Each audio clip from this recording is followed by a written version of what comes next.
Hello dear student, today in this my online class 8, all the student are most welcome by me इंसान अली सुभागी देवी माध्यमिक विद्यालय intermediate college Allahabad Maharajganj. Dear student, आपने मेरे पिछले online class में chapter 23 how present participle are made पढ़े। यानी पिछले मेरे वीडियो में, ऑनलाइन वीडियो में आप लोगों ने 23वां चैप्टर अपने इंग्लिश ग्रामर का पढ़ा, जिसका नाम था how present participle are made, कि प्रेजेंट पार्टिसिपल कैसे बनाया जाता है। तो आप लोगों ने देखा कि वर्ब के फर्स्ट फॉर्म में आईएनजी जोड़कर हम वर्ब की प्रेजेंट पार्टिसिपल बनाते हैं। डियर स्टूडेंट, आज कक्षा 8 इंग्लिश ग्रामर में 24वां चैप्टर एक्सक्लेमेटरी एंड ऑप्टेटिव ये आपको पढ़ना है। तो सबसे पहले आइए हम देखते हैं एक्सक्लेमेटरी सेंटेंस किसे कहते हैं।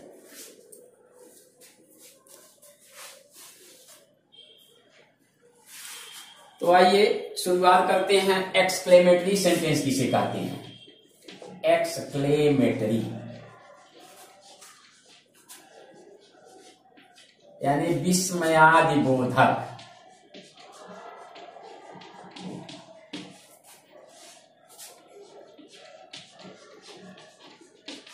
विस्मयादिबोधक वाक्य किसे कहते हैं, सबसे पहले आइए इस पर चर्चा करते हैं। All of sudden any feeling may be introduced in any word, then that sentence is called exclamatory। यानी अचानक, हर्ष यानी अकस्मात हृदय पर कोई आघात पहुंचे, जैसे एक्सक्लेमेटरी सेंटेंस, विस्मयादिबोधक वाक्य, प्रसन्नता, दुख, विस्मय, हर्ष, आश्चर्य आदि की अभिव्यक्ति करते हैं और इसके अंत में संबोधन साइन ऑफ एक्सक्लेमेशन विस्मय बोधक चिन्ह लगा होता है। तो ऐसे सेंटेंसों को हम कहते हैं एक्सक्लेमेटरी सेंटेंस। जैसे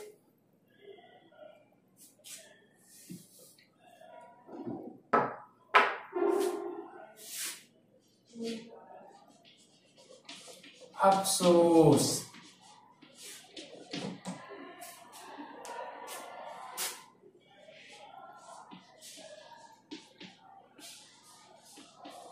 उसका भाई मर गया। देखिए, अफसोस यानी मरने वाला नहीं लग रहा था, अभी उसकी उम्र ऐसी नहीं थी कि उसकी मृत्यु हो जाए। और ऐसे व्यक्ति की मृत्यु होती है तो आदमी अकस्मात हृदय पर आघात पहुंचता है कि अरे ऐसा कैसे हो गया। यानी जो नहीं होने वाला था वह हो गया, तभी न हृदय पर आघात पहुंचेगा। आश्चर्यता का बोध करेंगे आप।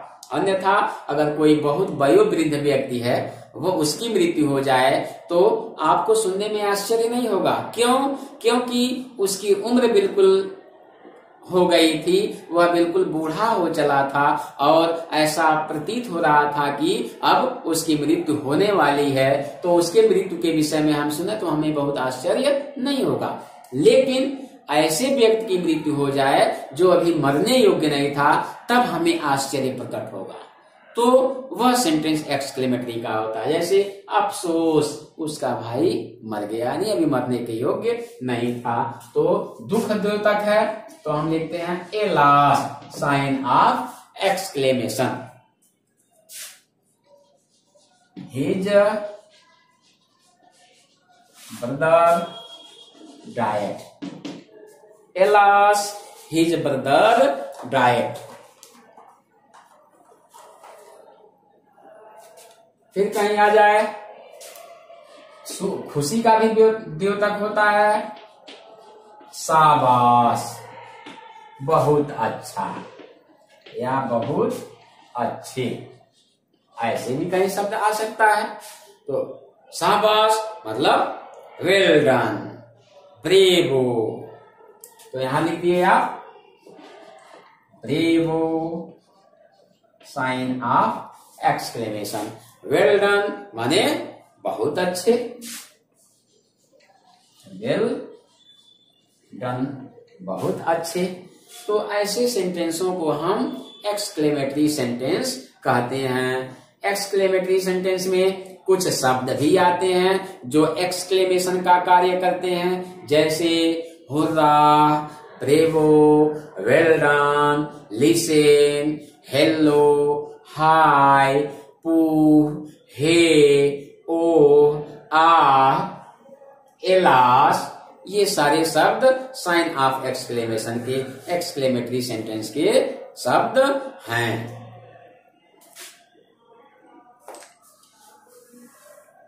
उसके बाद कुछ ऐसे सेंटेंस होते हैं जिनमें कितना, कैसे, ये सब, जिन वाक्यों में कितना अथवा कैसा आदि शब्द आता है, उनका अंग्रेजी अनुवाद करते समय हम व्हाट या हाउ में से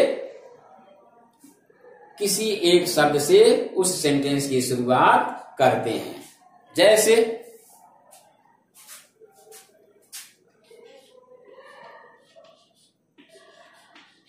ताजमहल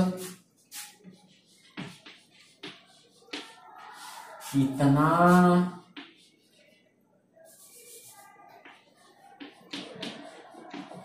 शानदार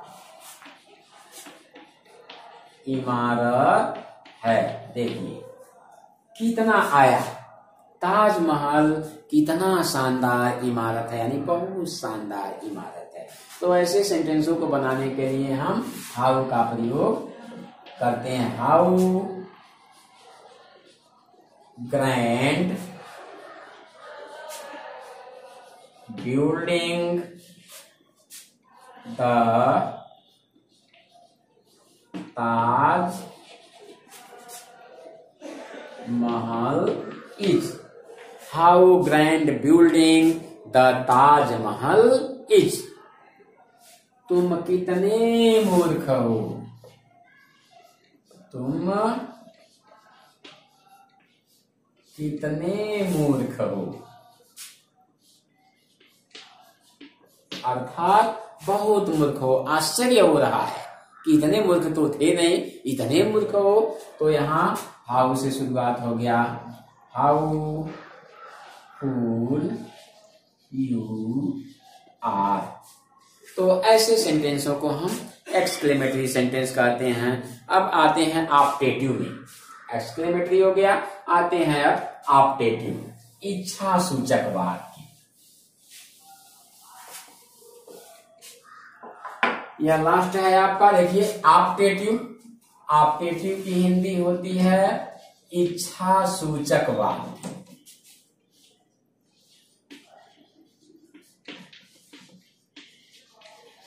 इच्छा सूचक वाक्य, जिन वाक्यों से हम डिजायर, इच्छा या कामना व्यक्त करते हैं, ऐसे सेंटेंसों को हम कहते हैं इच्छा सूचक वाक्य। आप जानते हैं कि सबसे बड़ी इच्छा हम किनसे कर सकते हैं? हमारी इच्छाओं की पूर्ति करने का एकाधिकार, सर्वाधिकार यूं समझिए कि गॉड के पास है। सबसे बड़ी इच्छा हम उसी से व्यक्त करते हैं। तो ऑप्टेटिव सेंटेंस आशीर्वाद देना, शुभ कामना या इच्छा प्रकट करना अथवा अभिशाप देने इत्यादि कार्य के लिए किया जाता है। प्रायः ऑप्टेटिव सेंटेंस की शुरुआत में से होती है। जैसे फॉर एग्जाम्पल,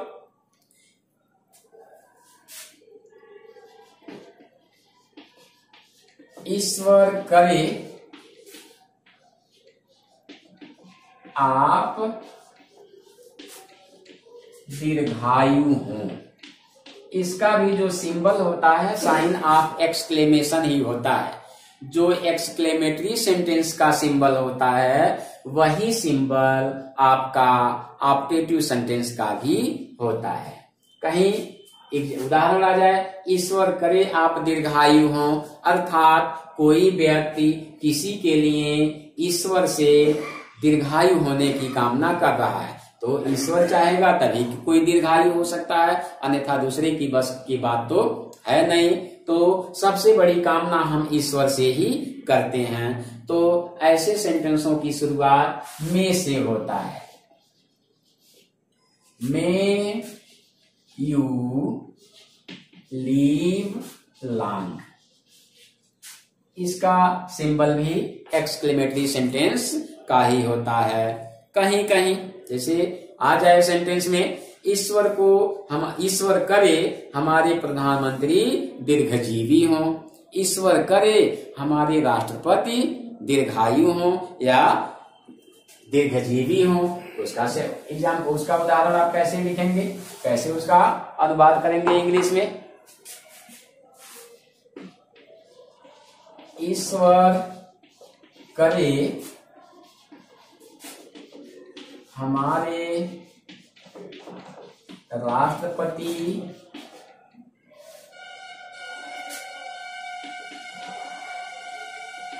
दीर्घजीवी या दीर्घायु, बात एक ही है, साइन ऑफ एक्सक्लेमेशन। ईश्वर करे हमारे राष्ट्रपति दीर्घजीवी हों।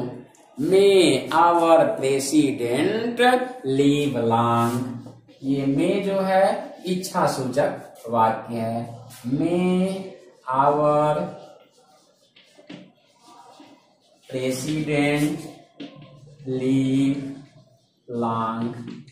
तो ऐसे सेंटेंस अमूमन ऑप्टेटिव सेंटेंस में आया करते हैं। कहीं कहीं ऐसा आता है कि काश का प्रयोग होता है, काश कि मैं करोड़पति बन जाता, काश कि मैं प्रधानमंत्री बन जाता, काश कि मैं राष्ट्रपति बन जाता। तो ऐसे सेंटेंस भी आते हैं। तो इनको बनाने का तरीका देख लीजिए।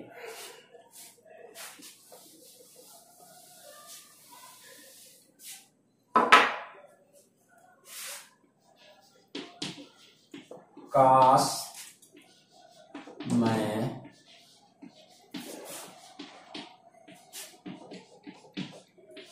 करोड़पति बन जाता।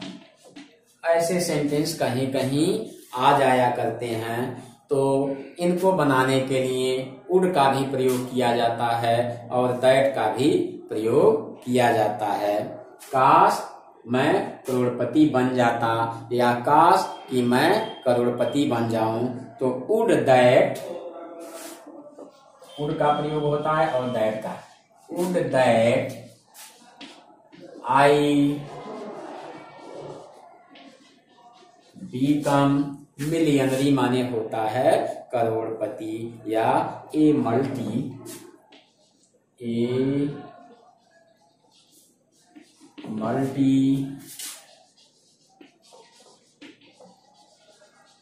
Millionaire. Would I become a multi millionaire, I ये होता है, यहाँ साइन ऑफ एक्सक्लेमेशन हो जाता है। तो डियर स्टूडेंट, इस तरह से हम ऑप्टेटिव सेंटेंस को बनाने का कार्य करते हैं।